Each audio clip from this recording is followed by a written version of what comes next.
going on, Falcon fan? This your boy Ricardo coming back at you with another video. So today's Falcon Fan Talk Wednesday. Guys, I told you I was gonna be back on Monday, and here I am getting back into the swing of things. We are exactly a week away from the guys reporting to training camp. The 2025 season is almost here, and I know you guys are excited just like I am. And I know we just can't wait to see what this thing is going to be in 2025.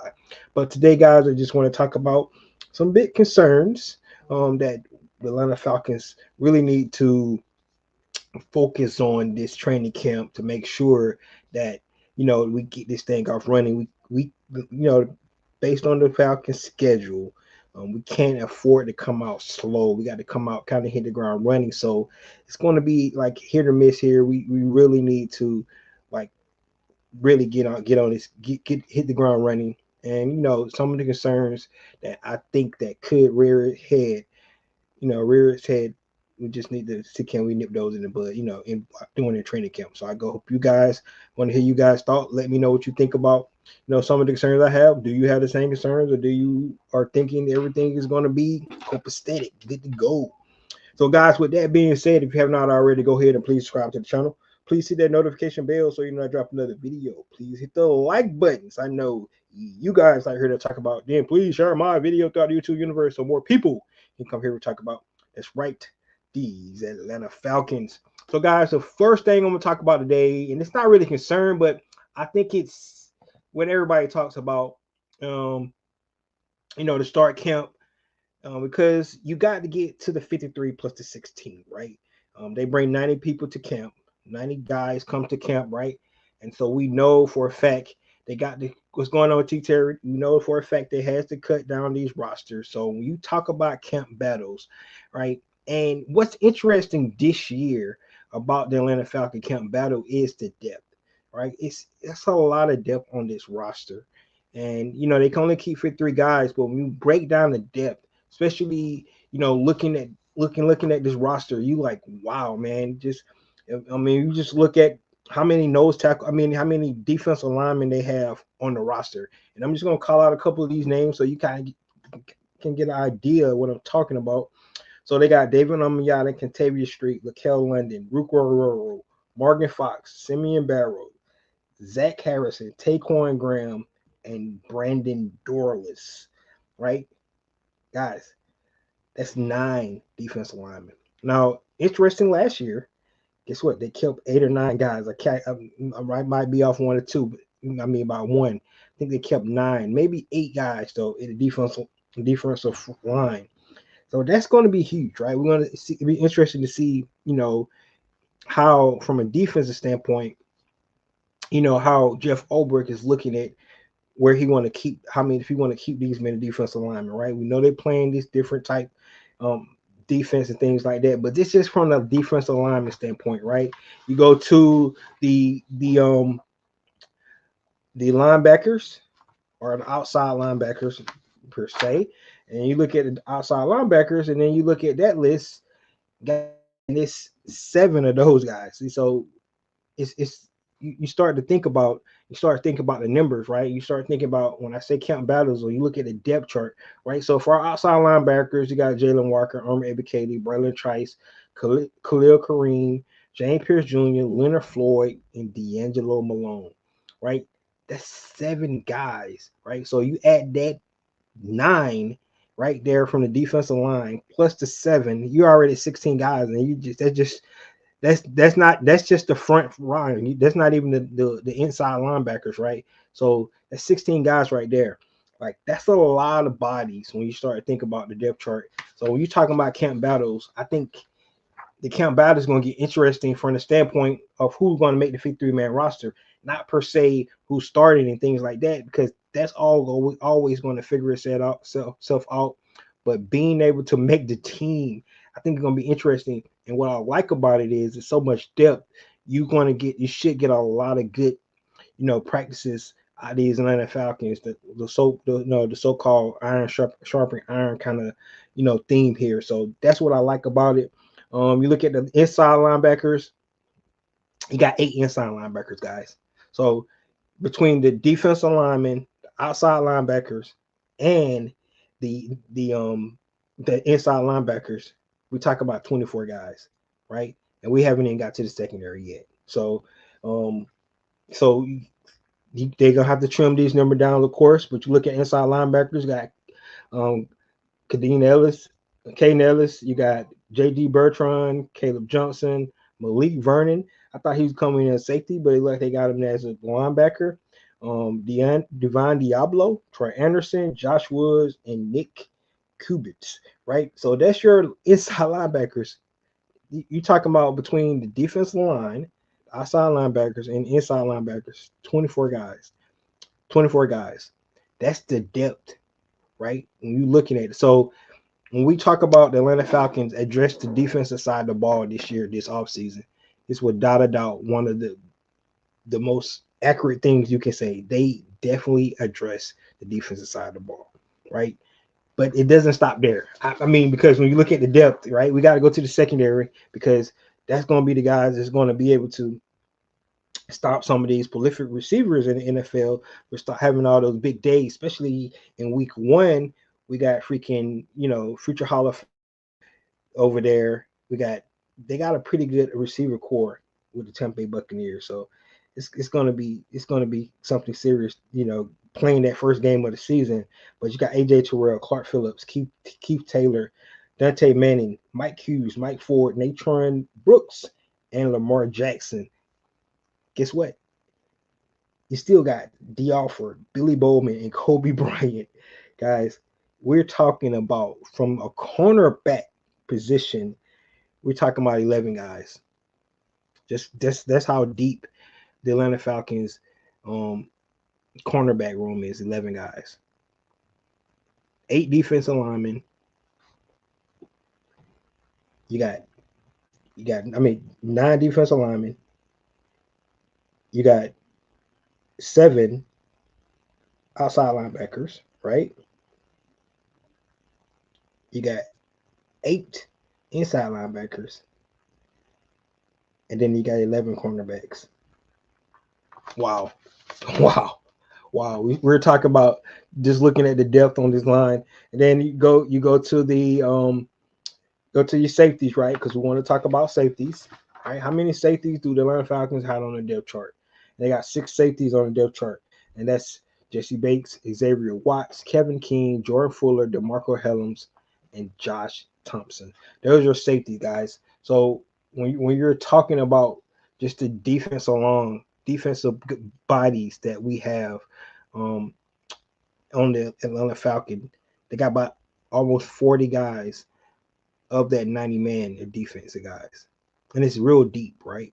So I really believe the camp battles is going to be something to really watch this year, right? That's what do we want to really see? Yes, we want to be able to talk about certain positions and things like that. But as a whole, looking at the depth, I think the Atlanta Falcons can really have one of the deepest teams in NFL this year by just looking at the bodies that you see here and guys that you like, man, I would want to keep him. I want to keep him, but you can't keep everybody. So some guys going to get cut. But looking at the depth that the Atlanta Falcons have accumulated this offseason from a defensive standpoint, you got to like it. And that's one of the things that should have been a really big focus for the Atlanta Falcons this year was to focus on the defense. And by the means of just looking at the depth chart, the way we're looking at it, right, I like what I see. I really like what I see. So the camp battles are going to be really important for the Atlanta Falcons this year, right? We're going to get into specifics in just a minute when we start talking about some of the defensive concerns. But guys, you gotta like the depth, right? You just gotta like it. And so that's one of the first things I want to talk about. It's not a concern. I think it's going to be exciting. What's going to make training camp exciting, right? It's going to be able to, look at a lot of guys. We want to be able to see a lot of guys play in the preseason that have opportunity to make their mark on this team, or what they always do, look, put on a showcase for other teams as well around the league. So that's what we're going to get to see. But you love the depth on this team, and Now the Falcons have an opportunity, in my opinion, to be a really deep team from starting at the defensive line position all the way to the safeties position. I really like that. What's going on, Georgia, Texas boy? So that's what I think about the count battles, guys. Definitely want to hear what you guys think. If it's some specific count battles that you really thinking about, like I said, we're going to start talking about that in just a minute when we start talking about defense concerns. But I had to start off because when I looked at the depth chart and we're trying to get that 53 plus 16, right? You want to be able to kind of look and see, you know, if they can find some diamonds in the rough, they can find another, DeMarco Hellams. I'm not DeMarco, yeah, not a DeMarco Hellams, a D Alford before he didn't play good last year. But guys like that, guys that you can bring in and make a name for themselves that was undrafted, right? We got a couple of undrafted guys in this defensive um, depth that might have opportunity. Guys like a Kobe Bryant, right? Maybe he can make the roster. Um, Malik Vernon, right? He got a steep hill to climb at that linebacker position, but maybe he can mark his name in the sand. So that's what we want to see when we start looking at the camp battles. And I know I can't wait when I get out there to see how some of those unfold and give you guys my thoughts on it. What's up, James? What's going on, man? What's going on? What's going on? All right, guys, let's get into some of the defensive concerns, right? That's is where my first focus go when we talking about some of the most important concerns for me and for the Atlanta Falcons this year. And we're going to talk about defense concerns, right? So the first right off the bat, and I know everybody, kind of forget about it, right? Because one thing been a pain in our thorn for so many years is the pass rush. But for me, the biggest concern I have is the defensive run game, right? Um, I just I think for a defense to be really good, they have to be able to stop the run. I mean, you just have to. And I know you listen to these guys all season talking about, they're going to stop the run on the way to the quarterback. That's all good, fine and dandy, but they got to be able to stop the run, right? We're going up against the Tampa Bay Buccaneers. You got Baker Mayfield trying to throw the ball around, but they're going to run that ball with Berkey Irvin, right? We want to be able to make them one dimensional, right? So if you're going to let Baker Mayfield, drop back and throw the ball, that means we got to be able to stop the run game.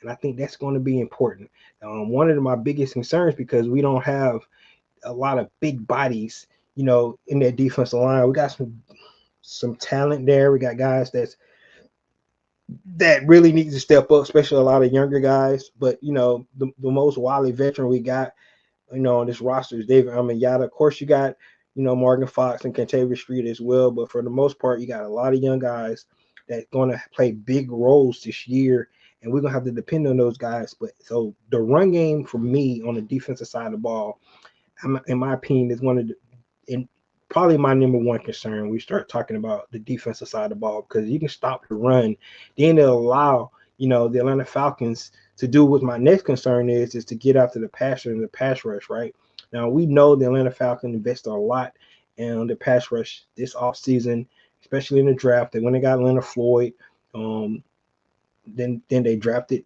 two outside linebackers in the first round, and Michael Walker and James Pierce Jr. Right, we got Braylon Trice coming back, got Armor Ebiketie going into a contract season. So that's why I think 1 and 2, in my opinion, goes hand to hand. If the Atlanta Falcons can stop the run, you force teams to get into passing situations, then they can pin their ears back and start get off the passer. Now your attack style defense that you want to run so heavily, then they can take advantage of that, right? Guys can pin their ears back and get after the quarterback. Pass rush, until the Atlanta Falcons solve that, it's always probably going to be a concern, especially for this franchise being in the bottom of the um, the stats for so many years in the NFL when it comes to pass rush is just sad, and that's what Atlanta Falcons is known for. That's why every year, probably for the last 5 or 6 years, everybody thought the Atlanta Falcons were going to take a defensive pass rusher because that's exactly what they needed.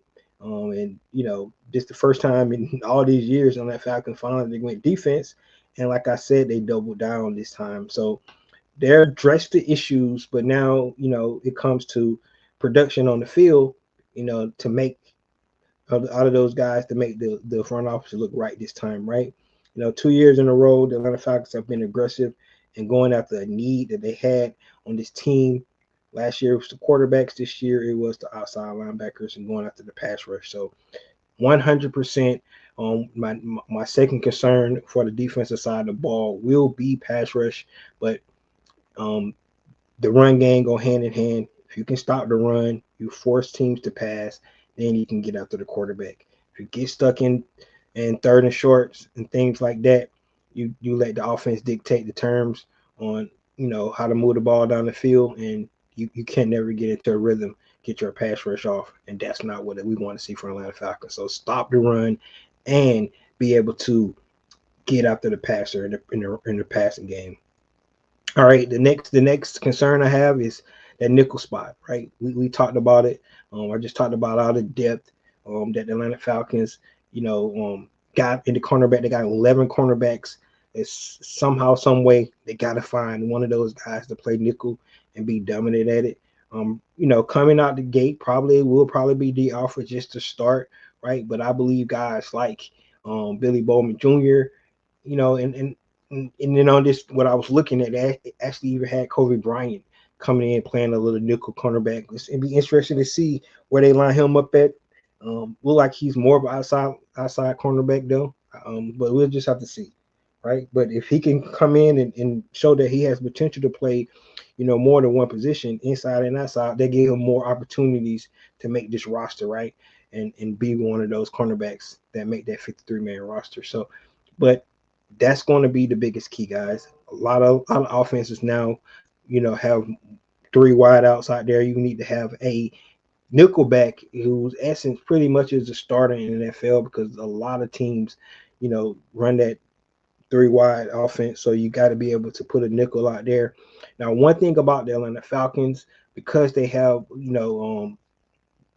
different types of defensive backs. They can play a little different styles with their nickel position. They can actually go to a form of big nickel, bringing a guy like DeMarco Hellams in, or something like that. I think he could actually shine at that big nickel spot in some formations and things like that. So I like the versatility that Atlanta Falcons have, but the nickel position for Atlanta Falcons definitely in this concern, because right at this point we don't know who's going to be our starting nickel cornerback. Right, we do have one locked up, which is AJ Terrell. Mike Hughes, can he have an encore year? That's what we want to find out. But if we can get a guy like Billy Bowman Jr. would be awesome if he can win that spot, because you got a young guy coming in, rookie, long-term contract. You can build something around a guy like that. So Billy Bowman Jr., I think he has a big opportunity to get out there. He was a safety in college, but his physicality, the way he plays, that position, having him closer to the line, I think will work for him. So I like the idea of putting him at the nickel position, but being the fact that he was able to play safety as well, it goes to what I was talking about earlier with the versatility at that nickel position. So that's going to be interesting to see who wins the nickel position. We talk about camp battles, so that is one of the camp battles that definitely we need to be looking at, is that nickel position, and see how it's going to play out. Right. The last concern I have on the defensive side of the ball, and I think it's not a major concern, but at the same time, um, it's just a wonder how they're going to make this thing. So we heard Jeff Albrecht talked about he want to take some of the things Atlanta Falcons did good this year and mix it what he did, who's with the New York Jets. So when we're looking at what that means, right? So the New York Jets played a lot of more man coverage than the Atlanta Falcons did last year. Matter of fact, Atlanta Falcons played more zone than probably like most teams in the league last year. But bringing in Jeff Albrecht, his philosophy is want to probably play a little bit more man, right? So what does that mean, right? When him and Raheem Morris get together, do they split it in the middle and have alignment creating a new kind of Atlanta Falcons defense where they be, not, completely going and abandon the zone or completely going and abandon the man and be somewhere in the middle, and they could, have that attack style. So it's going to be interesting to see um, how these guys decide to, you know, do this scheme. I'm really curious about that, and we'll find out a lot about that. Not so much in preseason because most teams don't never show their hand in preseason, right? But hopefully we get some kind of idea when we're looking at it in a training camp and kind of seeing how these guys are actually going to play from a scheme standpoint. Because for me, I think um, I like man a little bit more. I think we have some guys can play man. I think Mike Hughes and AJ Terrell is comfortable playing man. But if you look at the zone they played, giving up a cushion. I read somewhere that they was giving up like 8 yards a cushion, 6 yards. That's too many yards off the ball for a cornerback. So you pretty much giving up 5 yards. That's too much ground to cover. You got to put pressures on some of these receivers to make the quarterback hold the ball just a little longer for our pass rush can get there. So just a little, I think mixing it up more would be healthy for this Atlanta Falcons. So I'm not, I guess it's not a concern, like I said, but I'm really more interested in the philosophies, mixing in what Jeff Albrecht been able to do the last years with the New York Jets and what Raheem Morris kind of did, what he had here in Atlanta Falcons, with just particularly with the secondary and their percentages are running man and running. I think that's going to be really telltale how this Atlanta Falcons going to be. If they're going to be aggressive, or they're going to play a little bit more, bend don't break kind of defenses, and see what happens. So that's what I'm interested to see. Look at some of these comments.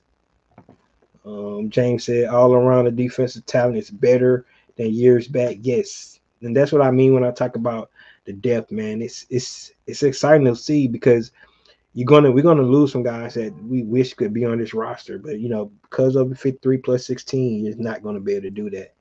Um, you talked about safety. Yes, safety is impressive, man.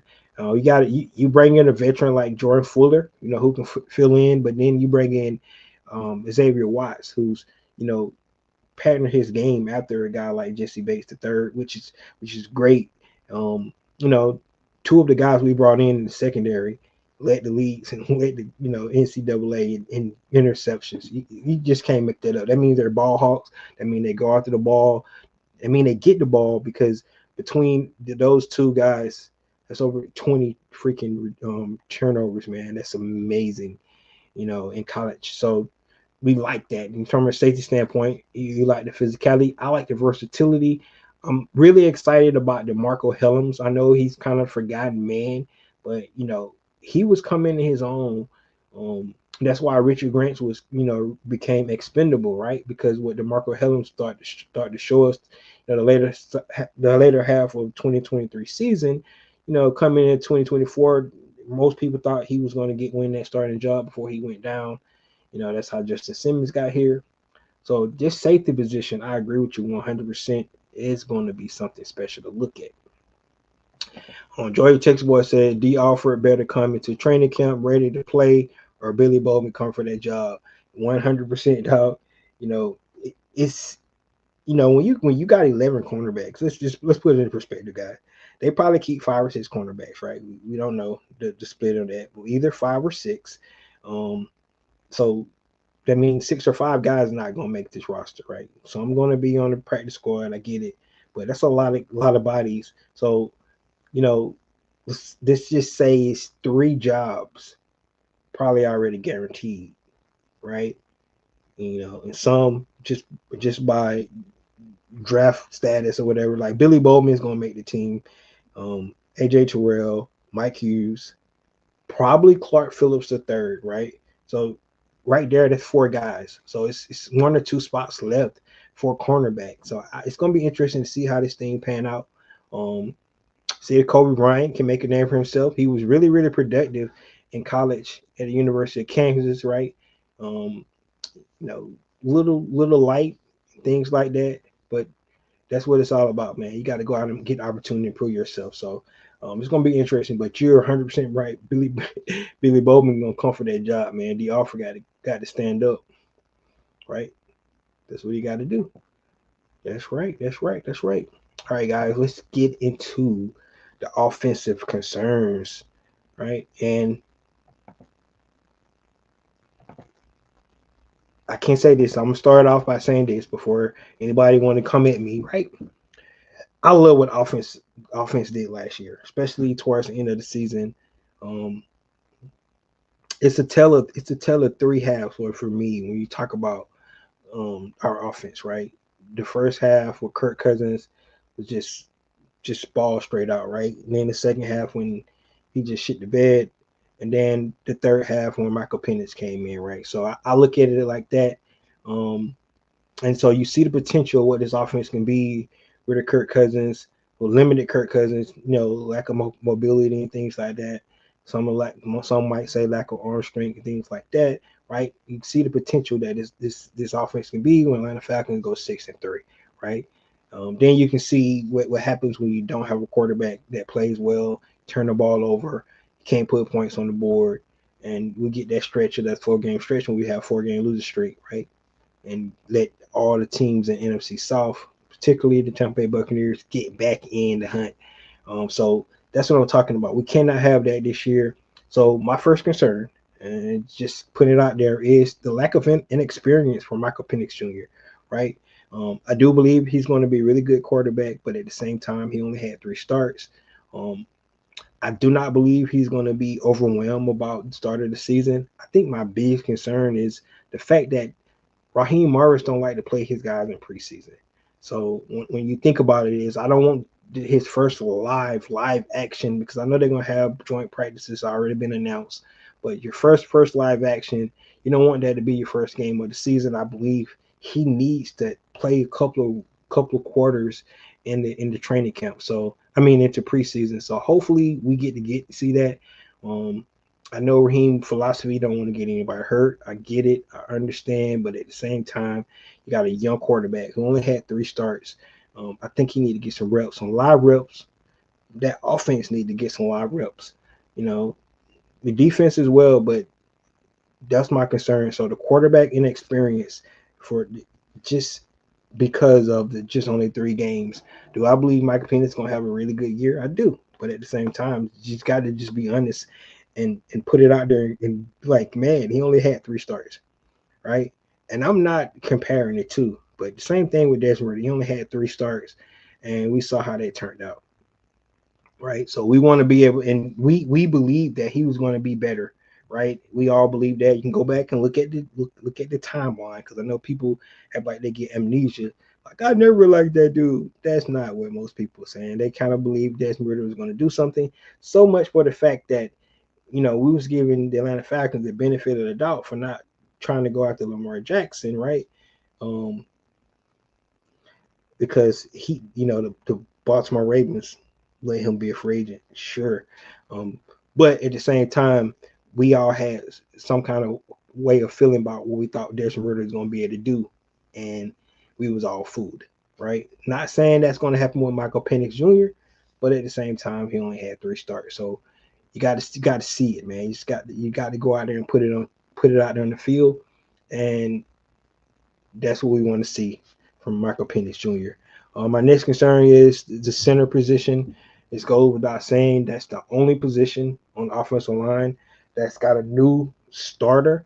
Yes, he played 8 games for the Atlanta Falcons, but at the same time, you know, he wasn't the starter last year. So losing Drew Dahlman and bringing around Newsel, who pretty much, I don't think he's a guy that's in the count battle. He's solidified as the starting center. So hopefully he lives up to that. He got paid this year, got him a contract extension. So that's one of my concerns a little bit. He's not as a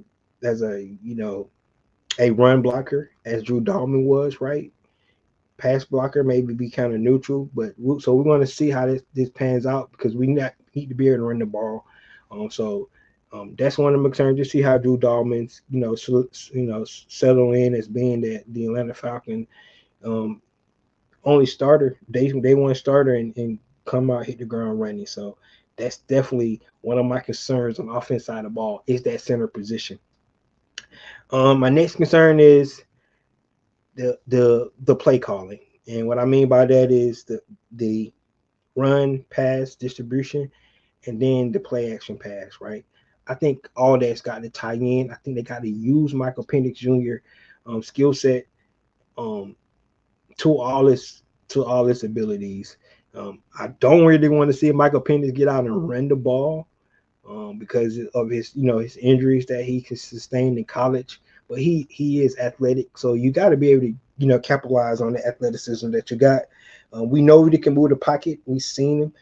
Don't take a lot of sacks. Um, he's a magician with that ball in his hand. What we've seen so far. So, but the Atlanta Falcons got to utilize the play action pass this year, right? They got one of the best running games in the league, and by just having that best running game, the play action pass could be really deadly for the Atlanta Falcons this year. So, and you might see guys like Kyle Pitts, you know, have a different kind of season this year. So that's what I'm talking about when we're talking about, the run pad distribution, and then the mixture of the play action that they use. I think they got to use the play action pass. Um, and just open up the entire playbook for Michael Penix Jr. I think he can handle it, and I think they feel like he can handle it. And I believe this offense have an opportunity to be really explosive, but it's going to come up to second year play caller and Zach Robinson, right, to be able to take take the reins off, be able to let Michael Penix go out and do what he do, but you got to be able to utilize the tools that you have. That's Algier, Bijan Robinson, Drake London, Darnell Mooney, Kyle Pitts, Ray McLeod, right? You got to be able to use your guys. And if you can do that, with the run pass slash play action distribution you can have teams, flustered because they don't know what's coming, man. Right? They have to. Is no way in the world they have to try to stop Bijan and Tyler. That's 100% should be their first job. We cannot let these boys run down our throat because they can. That's what they do, right? We know this. We seen it for the last 2 years now, right? Bijan and Tyler, that 1-2 punch is deadly. The Atlanta Falcons offensive line is deadly in the run game. They have to stop the run. With that being said, that play action pass should be deadly for the Atlanta Falcons because they have to respect the run. It's just that simple. And if we don't respect the run, that brings up let those linebackers hesitate for just a minute, right? Allows Kyle Pitts to get behind the defense and do what he do. Let Darnell Mooney get behind the safety because safety's holding, trying to come down in the box to stop Bijan and Tyler and all those kind of things. Got to be able to utilize that. And then we got a young man with a cannon on his arm, right? We can be able to take advantage. So I want to see it this year, unlike last year. And you can make excuses because they had Kirk Cousins back there, who's not going to be able to do some of the things that Michael Penix going to be able to do. But now you have him here in tow. I think it's just apropos for him to go out and do what he do. So that's what I'm saying. Look at some of these comments. T. Terry said Michael Jr. need to stay healthy, so he needs some line to play good. Exactly, man. Drew Dahlman. Yeah, you need to stay healthy. Yeah, I think that's probably another one of my concerns. Just Michael Penix's health, man. And it goes back to his time in college. We need to run way more play action than percentage that we call last season. 100%. 100%. Because if you can run the ball like Atlanta Falcons run the ball, and then you don't utilize that with play action pass. You're just doing yourself a disservice, and it don't make any sense. And you have the offensive weapons on the outside to be able to do it as well. So you're just killing yourself, just just killing yourself, man. So they got to block 100%. They have to, man. They got to hold up. That's what they got to do. We need to look for another left tackle. Left tackle, you don't like Jake Matthews, man? Jake Matthews been solid. It's been solid for years. That's why they gave him a contract extension.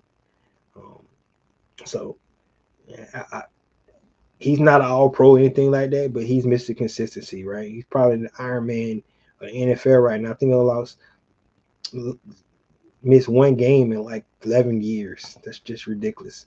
MFG has gotten real close this summer, hanging out with players, golfing together. Yeah, man, they're going to be a really, really tight knit group, right?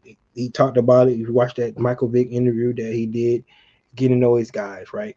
You know, and believing in those guys. He's going to get those guys opportunities, man. He's going to, go back, and what I want you guys to do, if you have not already, I know most of you probably already have, go back and watch Michael Penix, and when he the University of Washington, and the chemistry he had with his wide receivers, man, all of them, right? He wasn't necessarily a favorite. Yep, he went to a doomsday a lot. I can see that, but man, he distributed that ball all around the field, and you can see then, and sometimes, guys, this is where I think NFL scouts get themselves in trouble, right? Because what I watched from Michael Penix Jr. on film, I just don't understand how he was the fourth quarterback taken in their draft. I just don't get it. Like, I'm happy he was, but I just don't understand it, man. Right? Some of these scouts, like I said, they always going for potential and ceilings and things like that instead of going to get what you see with your own eyes, right? What they could be. I get it. What they could be, you don't know what they could be. You got to go what you see. That's why guys like Bo Nix had a great year, right? Jaden Daniels had a great year, why? Because what you seen in college is what you got in the pros, right? Not what you project they're going to be and what you think. That's what I'm talking about. So they got to get out their own ways, man. These scouts. But I'm so happy they let Michael Penix drop to number 8. And where we was all mad last year, including myself, when they picked him. Oh man, we look so stupid now. Pitts, you just talk about Kyle Pitts. Yeah, man, I saw an article where he's saying it's probably a foregone conclusion that Atlanta Falcons will not re-sign Michael Pitts this year. What that means to me, first of all, I don't like that, because like you could have traded him and got something for him then if you're gonna not sign him, right? But we can use him this year. So he's in a contract year in essence. So he needs to play well. And by him playing well, that helps the Atlanta Falcons out. So, and then, he could force the Atlanta Falcons, hey, play well enough that they have to give him a contract. That could happen too. But I think Michael Penix is going to be good for Kyle Pitts. I really do. I do believe that. I think he has potential to have a breakout year. We just have to see. It really depends on, what I talked about with play calling and how they, call plays. But we know that Michael Penix is, like I said, he's a distributor of the ball. I think he's going to try to get everybody involved, and that's what we want to see. So I love to see it. You say Jake getting old? Yes, he is.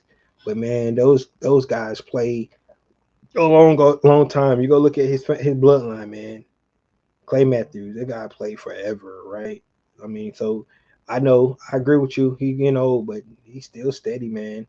And right now, believe it or not, he's in a better position because he's Michael Penix's front side instead of his back side now, right? Probably want to be worried about Caleb McGarry, even though,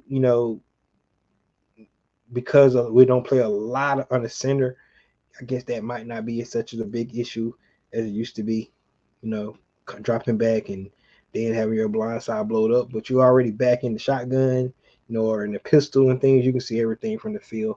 I think Raheem Morris talked about that early this offseason. So we'll just have to see. But yeah, Jake Matthews, man, he's solid, man. Yes, he is getting old though. I do agree with you that 100%. Well, guys, that's pretty much what I had today. Told you guys I was coming back here today on a Wednesday to talk Atlanta Falcon football. I talked about some of the concerns that I believe that Atlanta Falcons need to really focus on. It's a lot more than that, guys. Is that I'm not saying that's all they do, they'd be good to go, but I'm telling you right now, if they do that, um, it put them in good positions, right? You look at some other positions, like we talked about the D line. It's going to be competition there because they're so deep. Cornerback is ridiculously deep, 11 cornerbacks. The linebacker position between Von Diablo, Troy Anderson. It's going to be interesting to see if Troy Anderson is going to be healthy starting training camp. Right? They said he still was coming back from his knee injury. I think the safety position is going to be interesting as well. We brought in Jordan Fuller. We drafted Xavier Watts. DeMarco Hellams is coming back. Between those three guys, who's going to come out and be the guy beside Jesse Bates? Or like I said, it's going to be packages for some of those guys, to play for certain times in the game. So it would be interesting to see. But those just some of the camp battles. We got a lot to talk about. We're about to get started about a week away when they report. And then the first day of training camp will be next Thursday. So I can't wait. I know you guys are excited. I am excited too. So let's see what the Atlanta Falcons is going to do in 2025. I know you guys are excited. I'm excited. I can't wait to see how this thing all pan out. Right. And then we could shit all these guys. My last show I talked about national media. We can shut them up, guys. But until we do it on the field, really nothing we can say. Right. If they want to say we're going to win 8 games. Well, we need to go prove it that we can win more than that and shut everybody up. All right. So, guys, let me know what you think about my biggest concerns going into training camp this year. Let me know what you think about the camp battles, things like that. Um, got another comment before we get out of here. Let's see what it says. I think we're going to have some surprise talent. Yeah, man, it's deep. It's deep. Um, my last thing before we get out of here is just talking about the coaching staff. I think it's going to be really important for those guys to deliver this year, right? I think they got to coach you guys up good.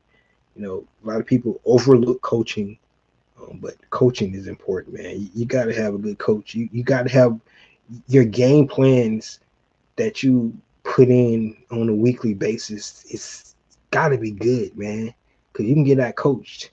And, you got to be good in adjustments at halftime, all those things. You got to be good at situational football. You got to get these guys ready to play, especially with, this year coming in with a lot of young bodies. So it's going to be important for the coaching staff to do a really good job this year. Those guys get paid to do. We listen to Coach Ulbrich talking about it's going to make it simple for these guys so they can play fast. If that's the case, let's do it. I can't wait to see this attack style defense, and I know you guys can't either. So there you have it, guys. Your boy came back. He back in full effect, back in full swing, ready to talk Falcon football for y'all for 2025. This is your boy Ricondo coming back at you with another video. Peace.